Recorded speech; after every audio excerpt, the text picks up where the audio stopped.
Okay my dear students. तो बहुत लंबे समय के बाद आज हम लोग इस टेक्नोलॉजी के माध्यम से एक दूसरे से मुखातिब होंगे। ये कोरोना महामारी में एक लंबा अंतराल बीत गया। स्कूल खुलने की कोई संभावना नहीं है और ना स्कूल खुला है और आगे आने वाले समय भी स्कूल खुलने में बड़ी प्रॉब्लम है। कोरोना चारों तरफ अपना पैर पसार ही रहा है।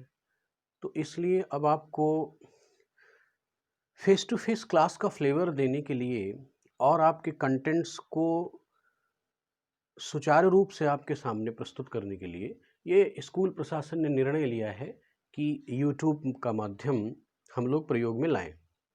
तो स्टूडेंट, आज की क्लास की शुरुआत क्लास 7 से करूंगा और इंग्लिश मेरे जिम्मे पड़ी है।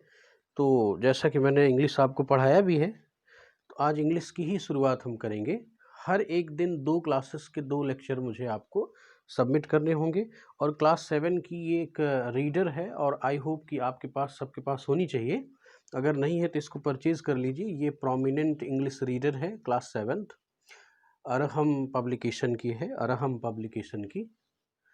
तो इसी से हम लोग अपनी स्टडी स्टार्ट करेंगे। तो स्टूडेंट, आज का जो हमारा फर्स्ट चैप्टर है वो है द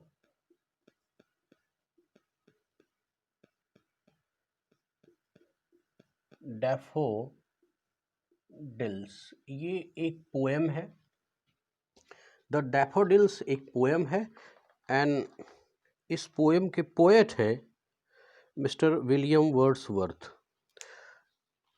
थोड़ा सा आपको बताना चाहूँगा कि William Wordsworth is a Britishers poet और वो एक रोमांटिक मूड के पोएट हैं। रोमांटिक मूड का मतलब समझते ही होंगे, मतलब किसी भी चीज़ को देख के रोमांटिक हो जाना। खुश मिजाज स्वभाव वाले व्यक्ति हैं। तो इसी तरह से उनको प्रकृति से बहुत प्रेम है। He has a great love and bounding toward the nature. तो इसी नेचर की वजह से उन्होंने इस पोएम की रचना कर दी। तो पोएम का नाम है द डैफोडिल्स। तो पहले समझ ले डैफोडिल क्या है। Daffodil is a flower. एक येलो कलर का फ्लावर होता है, बहुत खूबसूरत लगता है। तो दरअसल होता क्या है कि ये अचानक घूमते रहते हैं और अचानक एक प्लेस से गुजरते हैं और देखते हैं वहाँ पर क्या कि इनको डैफोडिल्स की एक पूरी लेंथ नज़र आती है। चारों तरफ डैफोडिल्स डैफोडिल्स डैफोडिल्स। तो उनको देख करके ये इतना ओवरवेमिंग हो जाते हैं, इतना प्रसन्नचित्त हो जाते हैं कि इन्होंने इस पोएम की रचना कर दी। तो आई होप कि जब आप इस वीडियो को देखें तो अपनी ये बुक उठाएं और इसका first chapter the daffodils open करें और फिर हम लोग इसकी चर्चा करते हैं। Flower are the beauty of the earth. Flower are the beauty of the earth. They attract and please with us. Their fragrance and beauty, उनकी जो खुशबू है, खूबसूरती है, वो क्या करती है, हमें अट्रैक्ट करती है और प्लीज अर्थात हमें हैप्पी मूड में ले जाती है। Read and enjoy this poem. तो इस पोएम को आइए पढ़ते हैं, देखते हैं ऐसा कैसे होता है। विलियम वर्ड्सवर्थ कहते हैं, I wandered lonely as a cloud.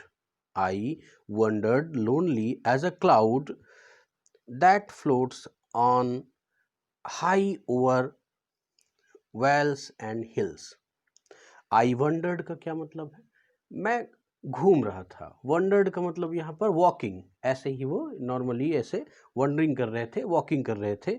Lonely as a cloud, अकेले ही वॉक कर रहे थे। और वो उसकी उपमा देते हैं। देखिए, कवि जो होते हैं, पोएट होते हैं, उनका स्टाइल है किसी चीज़ को रिप्रेजेंट करने का कि अपनी किसी एक्टिविटीज़ का या किसी चीज़ का किसी दूसरी चीज़ से कंपैरिजन कर देते हैं, एक उपमा दे देते हैं, तुलना कर देते हैं। तो ये एक पोएट मूड होता है, पोएट्री का ये एक तरीका होता है। तो इस बात को समझें ज़रा। I wandered lonely as a cloud, मैं अकेले ही वंडरिंग यानी वॉक कर रहा था। कैसे? एज अ क्लाउड, जैसे बादल, आसमान में जैसे बादल घूमते हैं बिना किसी उद्देश्य के, मस्त मौला तरीके से। तो उसी तरह से मैं अकेले ही, लोनली का मतलब अकेले ही, मैं वंडरिंग कर रहा था। किस तरह से? एज अ क्लाउड, बादलों की तरह। That floats on high over vales and hills, तो वो जो बादल हैं, दैट फ्लोट्स, जो कि तैरते रहते हैं, कहाँ पर?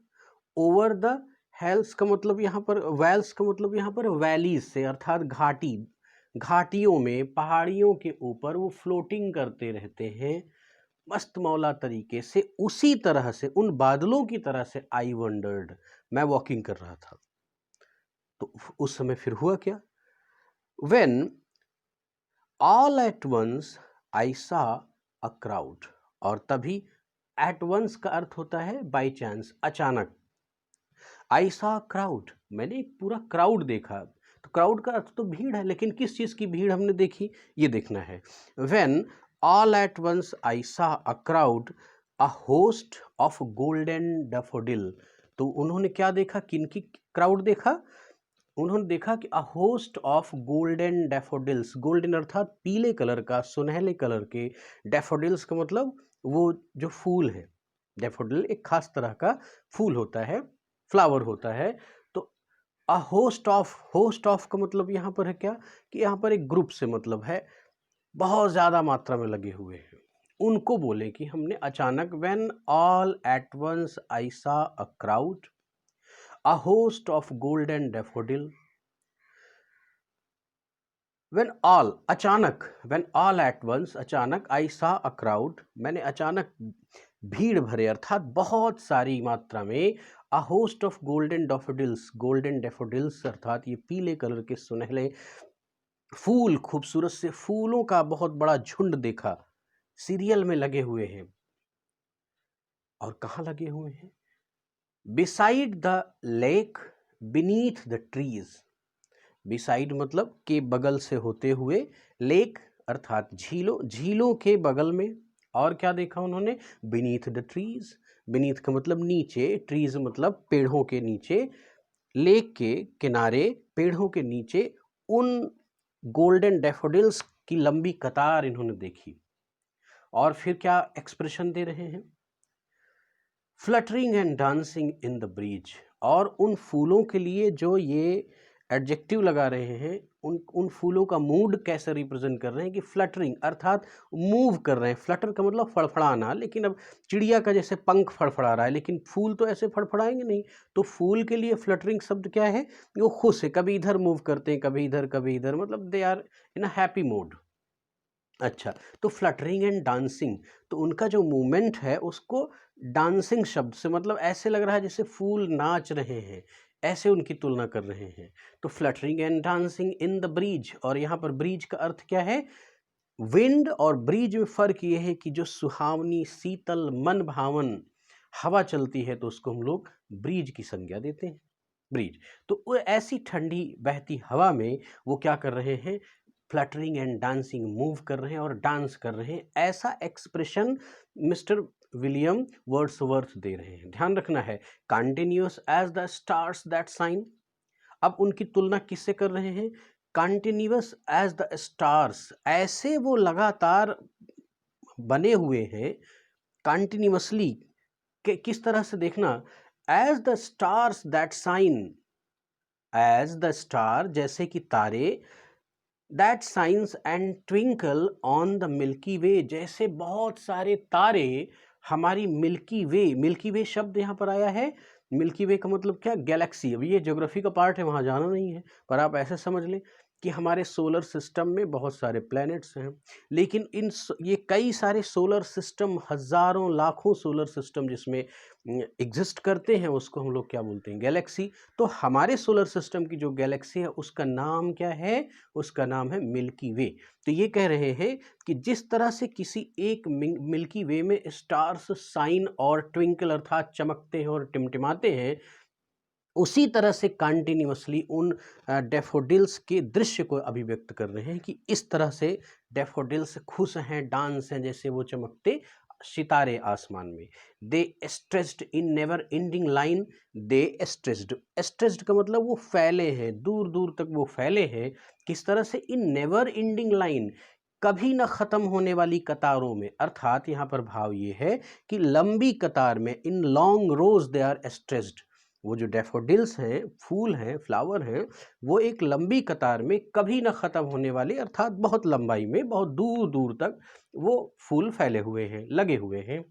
Along the margin of the bay, bay का मतलब जो खाड़ी होती है, जैसे समुद्री क्षेत्र होता है बे ऑफ बंगाल, तो इसी तरह से यहाँ पर बे का शब्द अभी आपको बताया गया है कि लेक, एक शब्द आया लेक, तो लेक का किनारा जो क्षेत्र है, बैंक ऑफ लेक है, उसी को ये बे से रिप्रेजेंट करना चाहते हैं कि along the margin of a bay. तो वो कैसे लॉन्ग एंडिंग लाइन में स्ट्रेस्ड है, कहाँ पर, तो बता रहे हैं मार्जिन का मतलब किनारे, लेक के किनारे, अलोंग मतलब उसके साथ किनारे होते हुए बहुत दूर तक वो डैफोडिल्स फैले हुए हैं। Along the margin of a bay 10,000 saw I at a glance, मैंने अचानक, एट अ ग्लेंस मतलब इन फर्स्ट साइट, पहले ही दृश्य में मुझे कितने लगे, 10,000, लगभग 10,000, उन्होंने कोई काउंटिंग तो नहीं की, मतलब एक प्लेंटी ऑफ द फ्लावर्स, जो फ्लावर्स की प्रचुरता है, बहुत ज़्यादा मात्रा में फ्लावर हैं, तो उनकी संख्या को एक आइडिया लगाते हुए, एक आइडिया बनाते हुए उन्होंने रिप्रेजेंट किया कि लगभग 10,000 सा आई एट अ ग्लैंस, अचानक यानी फर्स्ट साइट में मुझे लगा जैसे 10,000 फूल पड़े हुए हैं। टॉजिंग their heads in sprightly dance, तो टॉजिंग का मतलब क्या होता है, अप डाउन, अपने यानी मूवमेंट ऑफ द हेड्स, तो फूल अपने आप मूव कर रहे हैं, मूव कर रहे हैं, कैसे हवा चलती है तो मूव करते हैं, तो tossing their heads in sprightly dance, sprightly शब्द का मतलब क्या है, फुल ऑफ एनर्जी, ऐसे कि एकदम आनंद में भरी हुई ऊर्जा के साथ वो डांस कर रहे हैं। तो इसी चीज को, ये अभिव्यक्ति इसी लाइन से, इसी बात को किया गया कि tossing their heads in sprightly dance, मतलब फुल ऑफ एनर्जी वाले डांस में वो अपने सर को ऐसे ऐसे घुमा रहे हैं।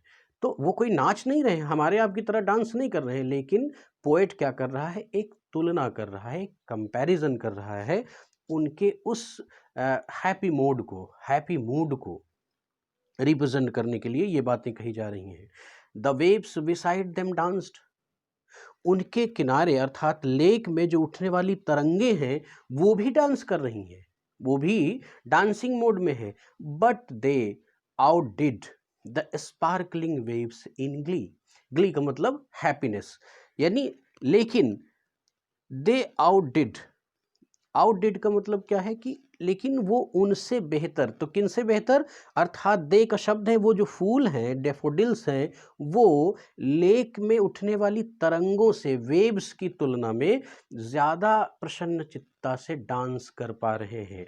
Out did the sparkling wave, जो स्पार्कलिंग अर्थात यहाँ स्पार्कलिंग का मतलब क्या है कि लेक के वाटर में उठने वाली जो तरंगे हैं, उठने वाली तरंगे हैं, स्पार्कलिंग वेव्स, इन ग्ली यानी हैप्पी मूड में उठने वाली जो तरंगे हैं उनकी तुलना में ये ज्यादा आनंद उठा रहे हैं, ज्यादा मस्ती से डांस कर रहे हैं। कौन, ये डेफोडिल्स के फूल। A poet could not be but gay, और ऐसी दशा में एक पोएट है, वो क्या, बिना प्रसन्न, गे का यहाँ पर अर्थ है हैप्पी, बिना आनंद में भरे हुए, बिना प्रसन्न हुए वह रह ही नहीं सकता। A poet could not be but gay, अर्थात ऐसे दृश्य को देख के एक पोएट प्रसन्न हो जाएगा, खुश हो जाएगा, हैप्पी हो जाएगा। इन सच अ जोकंड कंपनी, जोकंड का मतलब क्या होता है, चीयरफुल यानी हैप्पी, इस तरह की चीयरफुल कंपनी अर्थात साथ को, कंपनी का मतलब क्या है, साथ, जो कोहेरेंस मिली, अर्थात उन प्रसन्नचित्त फूलों के दृश्य के साथ कौन ऐसा पोएट है जो कि खुश ना हो जाए, अर्थात एक पोएट है तो उसे खुश होना ही होना है। In such a jocund company I gazed and gazed but little thought when what wealth the soul to me had brought. I gazed